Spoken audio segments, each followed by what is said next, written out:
Jimbo John Galt on Parler, Twitter, iTunes, and YouTube, or check us out at jimbojohngalt.com. October 2nd, 2020. 32 days until November 3rd. 32 days until President Trump is reelected. Hashtag Trump is the best. Democrat henchmen have proven that Donald Trump is the most honest and incorruptible president ever. Fake news lies cannot dirty up squeaky clean Donald. Hashtag Obamagate. Obama is still the most corrupt president in history. A true divider of the nation along race, gender, or any physical attribute or situation. Melania and President Trump have tested positive for the COVID-19 virus after his counselor, Hope Hicks, first tested positive earlier in the day and had traveled with the first couple and other advisors. Before Donald Trump ran for office, she had been working in the press office for the Trump Corporation with daughter Ivanka. We have no way of knowing who gave it to who and how it snuck past the testing. The ghoulish Democrats are openly expressing they want both of them to die. Imagine that. The left cannot win on their politics, on their policies, so they want their opponents to die. They are a classless party. They are brazen, out of their minds with Trump Derangement Syndrome, and tone-deaf to not hear how they sound. They say their thoughts out loud. No self-censoring, exposing their poisonous minds.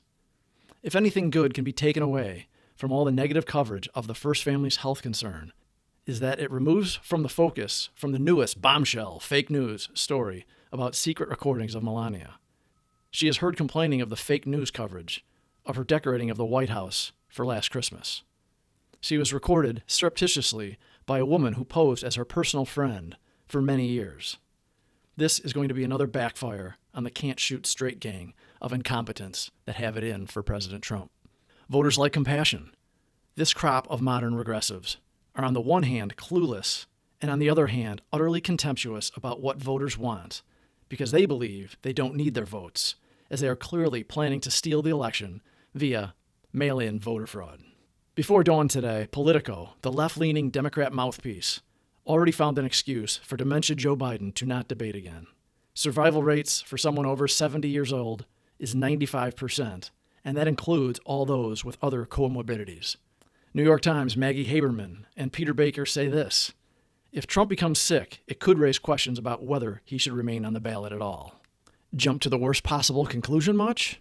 This is literally within the first 12 hours of getting the results, and there is a probability of a false positive, and an overwhelming probability of no serious symptoms for the couple, as they are healthy and surrounded by the best medical care in the world. Not to mention, their medical care is inside their house 24 hours a day. What more do we expect from a complicit media who participated in the Russian hoax and impeachment scam?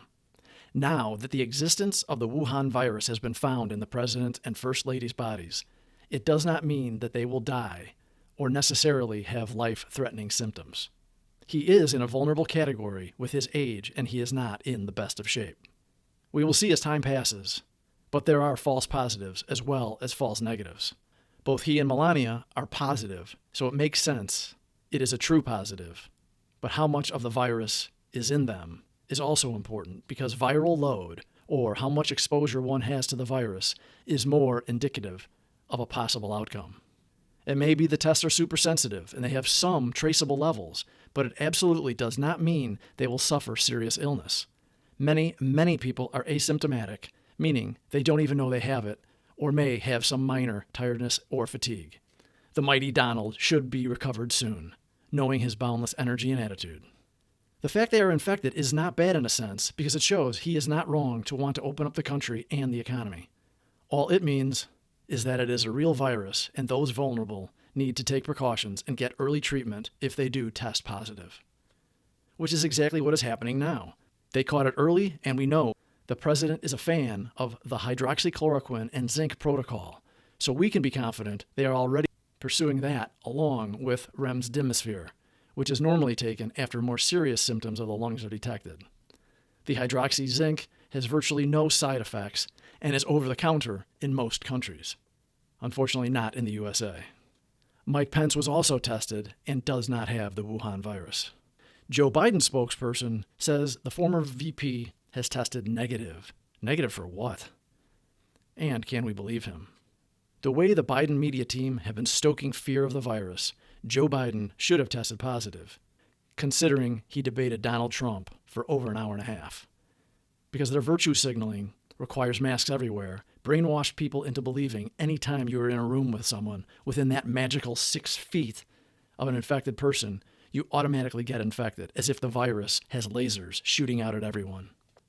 At this point in the political intrigue on the left, it would not be surprising to learn that the left somehow exposed the president to the virus. Look at the openly hostile reaction already in the press.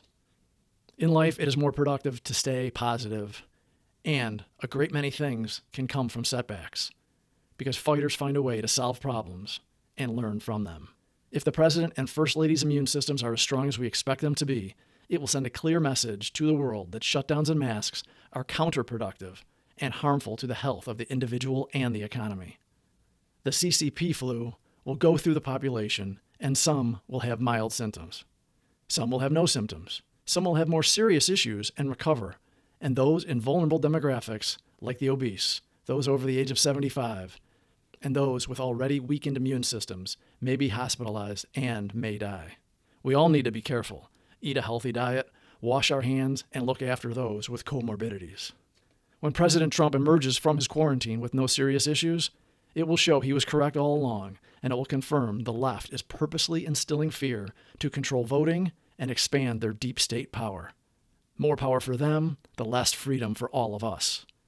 The president's forward progress to make America great again with his constitutional agenda will continue. Amy Coney Barrett tested positive last summer. Her husband was asymptomatic, but Amy felt a little under the weather, but recovered.